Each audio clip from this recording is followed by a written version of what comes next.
Have you ever used one of these before? If you have, you'll know it's a slider and that it is one of the most satisfying and effective ways of float fishing in deep water. And if you have not, trust me, you're seriously missing out. In this latest bite size, I'm going to give you a few basic tips and tricks to get you on your way with slider fishing, and dwelling on a little bit of my own experience, hopefully some good information so you can really make the most of what is one of my favourite methods of fishing.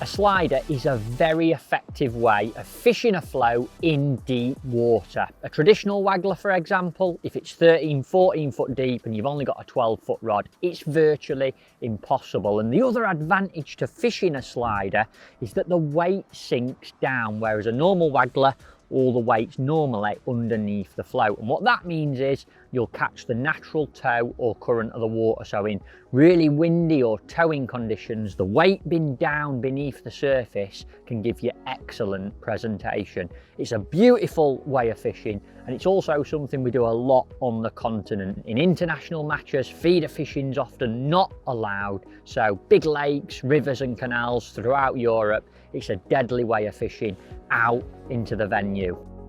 Plumbing the depth on a slider is a part of the method that a lot of people struggle with, but it is incredibly simple with a few basic rules. The way that I do it when I'm just fishing with one rod is simply to put a 10-gram plummet onto the hook, and I'll then unscrew the float, which is nice and easy with the new sliders. Unscrew the float off, take off any brass discs and also the loading, the little fluted loading base, unscrew that and then screw the float back on. And what that does, it makes the float more buoyant because you've removed the weight. So when you cast that slider out, the plummet will land on the bottom and the float will shoot up, tighten the rig up, and you'll be able to get a clear reading. It's then a case of casting out to your desired spot, tweaking your line or stop knots until you get the perfect depth. And I like to have it so my whole bristle of the float stuck out of the water, and then wind it in, take your plummet off and put the loading back into the float, and you can literally plumb up with absolute perfection. I always mark my rod with a little bit of pole tape so I've got the depth, and normally lay a little bit more line on the bottom. Sort of 6 to 8 inches is the perfect starting point. Choosing where to fish on a slider, obviously very important, but generally I look for a flat area 25 to 30 metres out. Perfect distance for firing bait, and a flat bottom's great because if you wind your slider in a little bit or leave it a bit further out, you're always fishing on that same depth. The slope can be a little bit awkward because obviously if you wind it in too far, you're going to be coming into shallower water, and by the same token, leave it too far out and you might be fishing off the bottom because the depth changes quickly on a slope. So flat bottom, 25 to 30 metres. I keep my distance accurate by actually plumbing the depth, and once I've found the spot I want to fish, I put a little piece of marker gum onto my line, just tie a little free turn stop knot, tighten it down nice, and that will never ever move. And what that does, it enables me to cast my slider plenty of distance past the spot I want to fish, and then get my line sank by winding it back until that mark appears just on my reel. I can then take the bail arm off, let some line out, and as long as I stop that stop knot in the same spot every time, and that's where I'm firing my bait, and now I'm fishing in the same area. What I love about using the stop knot is if you fire a couple of balls in and they go a little bit short, you can wind the knot back a little bit further onto your reel. And by the same token, if you fire a couple and they land a metre past, all I'll do is for the next little period fish with that knot a little bit further out. So when you're topping up and firing regular balls in, you can be super accurate and have a visual mark of where you're stopping your slider when you're winding it back in. If you're setting multiple rods up, which we often do in competitions across Europe, world champs, European champs, a great way of not only recognising exactly what distance you're fishing, but also of getting all your rods set the same distance accurately is to use distance sticks. And I'll always put my plummet at one end of them and wind around the stick so I know what distance I am, not only for peace of mind that I know how far out I'm fishing if I ever go back to that venue, but also because I have my catapult set for different distances. So around 24-25 metres today, I've got a catapult set to fire my ball of ground bait around that distance. It just gives me that next level bit of accuracy.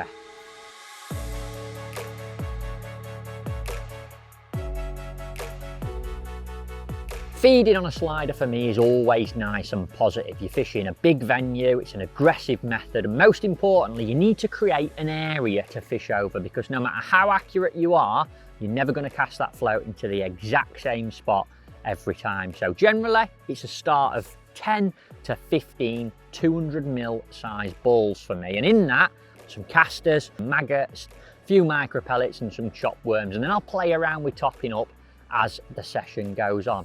But what's important about that initial feed is you create a 2 to 3 metre area, so wherever your float lands, you can wind it back onto that spot and you're always fishing on top of bait.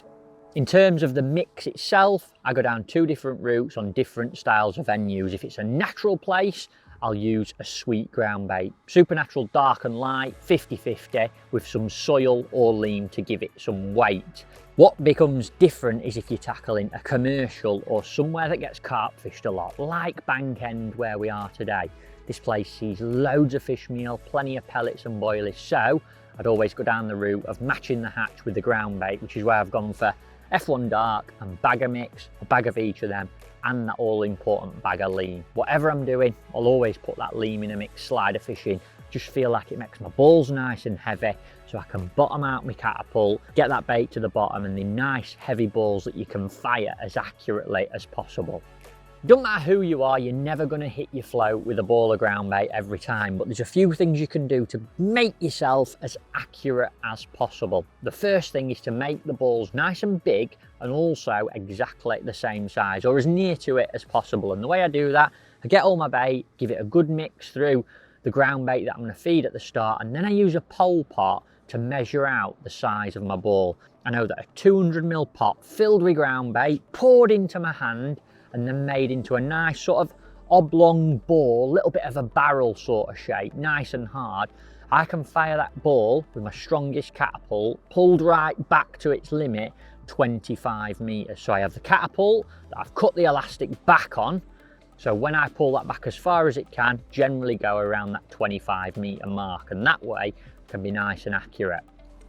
A big part of slider fishing is about getting your float and rig set stable in the perfect position, and that means casting in the right way, in the right place, and bringing the float back to where you want it. And one of the best bits of advice I can give you when you're casting a slider is to remember it's a lob and not a big heavy punch. You want to use the rod properly, compress it, and that's where that 14-footer with a little bit of grunt in the middle comes into play. Now, I don't like too short a line when I'm casting my slider. I feel like you can get a lot more of an arc in the cast, and if you ever try and snatch at it, the float or the rig can spin, and again you end up in a tangle. So it's a smooth lob. I flick the float forward, let everything straighten out behind me, and a nice smooth arc upwards, and just before that float lands I put my finger on the spool and I've cast that sort of 5 or 6 metres past where I'm fishing. I'm then putting the tip of the rod under the water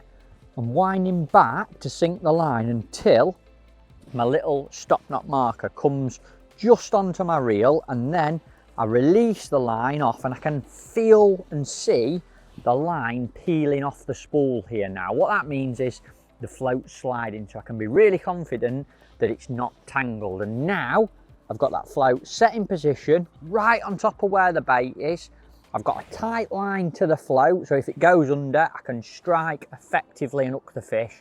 But most importantly, all that line is sank beneath the surface, so no matter what the wind or tow does, my float's going to stay in position right on top of the bait. The rod you use is important for slider fishing. You're casting a big float a long way, and lengthwise for me it's always a 14-footer. It just gives me that little bit more length, not only to swing the rod back so I can have a nice drop, I'm not going to catch any vegetation or bank behind me, but it also gives me the same when I'm striking. I can pick up the line nicely, I've got a bit more leverage and wind into the bites. I just think it's a little bit more versatile for slider fishing all around. I love the Engage Pros, they don't break the bank. Took them to Slovakia earlier this year, used them in the European Champs, incredible bit of kit, and they've got a nice balance of softness in the tip so you can catch smaller fish without bumping them, but plenty of power in the mid and the butt of the rod to punch it out if conditions get a little bit leery and tricky, and also some power if you are catching quality fish or big fish as well.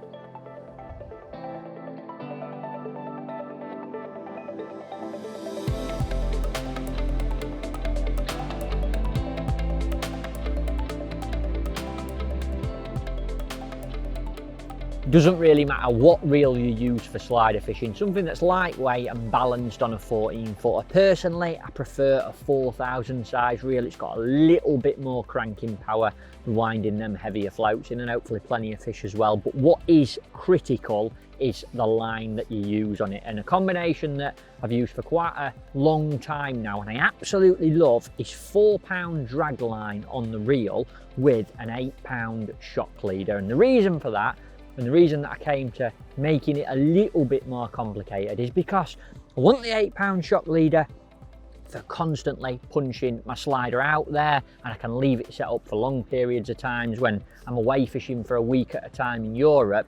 But the 4-pound drag line is exceptional for casting a long way, nice and smoothly, and it sinks like an absolute dream. You get that rod tip under the water, wind back, and all your lines sank nicely. But it doesn't sink too deep. It sits neutral buoyancy wherever you wind it back to. So that combination, 4-pound drag line with an 8-pound shock leader, is absolutely perfect.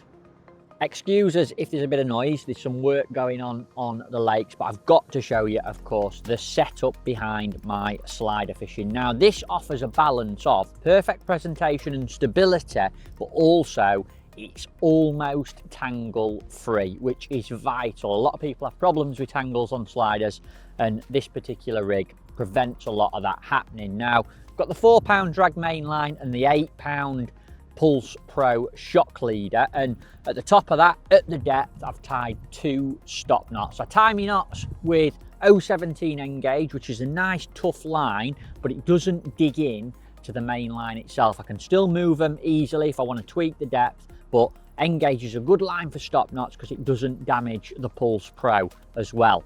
Now, next thing to do is slide on a slider bead, and what that does, it stops the eye of the float going over the top of the stop knot. So a little bead, they'll be coming out very shortly just to buffer that float up against the stop knot when it slides up.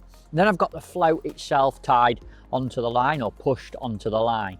And next comes the bulk. Now, the bulk's made up using a 10-gram Olivet, and the reason that I use the Olivet is because I can use it to hide the loop-to-loop connection I've got between the 8-pound Pulse Pro and the 025 pure fluorocarbon. I've got a little loop-to-loop connection there, and I pull the Olivet back over the top of the loop-to-loop, and it holds the Olivet in place, but also covers up the bits of line where the loop-to-loop is, so it prevents any tangles. And then I've got 2 number 8s above that and 4 number 8s below it, just to act as a little bit of a boom. And you might notice the Olivet's on upside down, and the reason for that is when I'm in the casting position, it just pushes it away from the base of the float a little bit.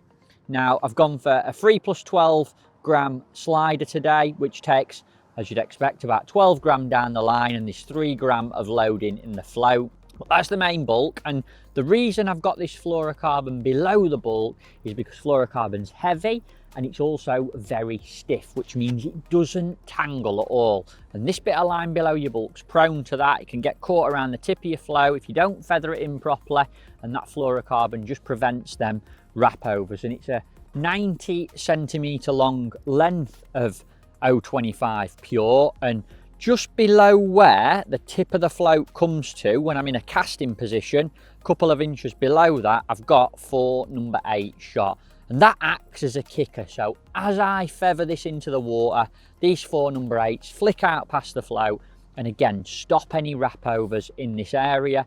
And then further down from that, I've just got one of our micro diamond eye swivels, nice and simple, equivalent to a number 9 shot roughly. If I want to, I can slide a number 8 down for a little bit more weight, or in today's circumstances where I'm getting a lot of bites as it settles, I've just got that swivel as my last dropper, and I've got a 30cm hook length. Obviously you're going to match this to whatever species or venues you're catching. I've got 011 N-gauge on today and a 16 SLWG. Very, very simple, but getting it in this proportion with the heavy duty shock leader, the thick fluorocarbon boom, nice swivel to prevent any wrap ups, and then little blocker shots in the perfect place. You won't get any tangles, and you've got a rig that's stable and very effective. How do you tie a stop knot? It's very, very simple. I use 017 N-gauge, get a piece of line about a foot long and lay it alongside that shock leader line, roughly in the position that you think the depth is, so you ain't going to move it too far. It's then a case of looping that line back round and trapping it in between your thumb and your finger, and then this tag you've got spare, pass through that loop you've created and wrap it back over the main line. So you're actually tying the little bit of 017 N-gauge onto the main line, and I pass that through 6 or 7 times like so, and then I'll release that loop and pull both tags that I've got until that knot just comes together. And just before you actually tighten it, give it a little bit of the magic mat saliva and then just nudge it up, and if you're not seeing it tighten up properly, just tickle it with your fingers so you've got a very, very neat knot. Now my best advice for this is don't pull it super tight until you've got it in position. As you can see, I can move that quite freely at the minute, so until I've moved or plumbed my depth, should I say, I'll leave it a little bit loose, and then I'll tighten the tags up once it's in position, and I like to trim them to about 2 inches long so they fly through the rings nice and easy. And a final trick with stop knots, always tie 2 and buffer them up against each other. That way, if one comes off, you've still got the depth and they're never gonna move. Another thing that is important when you're fishing a slider, especially if you're on a bit of a patience venue where you're not getting loads of bites but you're fishing for quality fish, is not only getting that float set right, but also having a setup that's comfortable. Now, I like a front rest in front of me, daft as that sounds, but I also, for when I'm topping up or feeding my bait, have a little rest on the side, a little rear reaper. I can rest my rod there, and when I want to fire some ground bait in, I've got both hands free to top up and do it. If you try and hold the rod, or it's a little personal thing for me, if I'm trying to hold the rod and top up, I'm not quite as comfortable as if I can put it to one side, got both hands free to fire my balls of ground bait out there.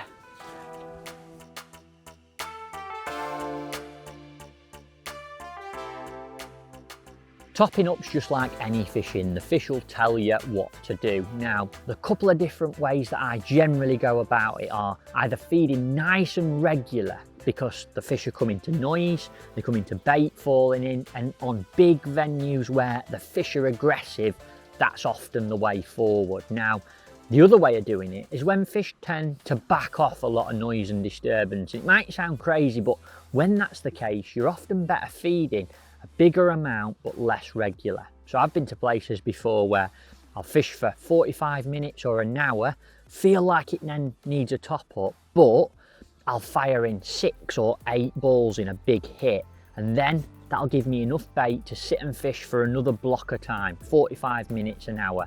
And of course, you've got to play around with what's in your mix, and one of the most important baits when you're slider fishing are chopped worms. Like any roach, skimmer, hybrid and perch fishing sort of natural venue job, worms can be crucial, and firing a couple of balls rich with worms can really focus and instigate some bites.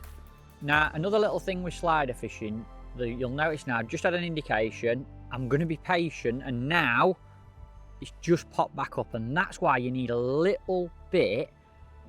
It's going again, and then once that floats under the water, that one's now on, and it's a smooth pick up and wind just as you get to the top of your strike. And that little bit of patience, you go into all the effort of getting the float out there, getting it set on top of your bait, and if you end up striking too early with this kind of fishing, especially for small fish, you'll miss an awful lot of bites. So that little bit of patience, wait for the float to go under, stay under, maybe a 1, 2, that one's on. Sort of what I'm thinking in my mind. It's a great way of making sure that you come back with a fish. And again, that 14-foot rod, nice smooth lift, and just as you get to the top of your strike, start winding and you tighten everything up and you're in touch with the fish. Nothing too violent, nothing too sharp, but patience and a nice smooth strike followed by a wind. That's the way to hit as many bites as you can on a slider.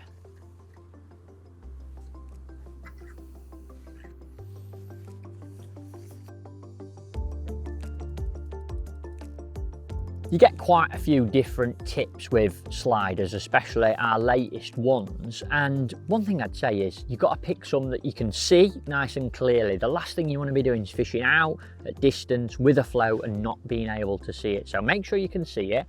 And the other thing that I do is I 99% of the time use the carbon inserts. It makes my float a little bit longer, gives me an extra couple of inches of length, so I've got extra stability with the body of the float lower.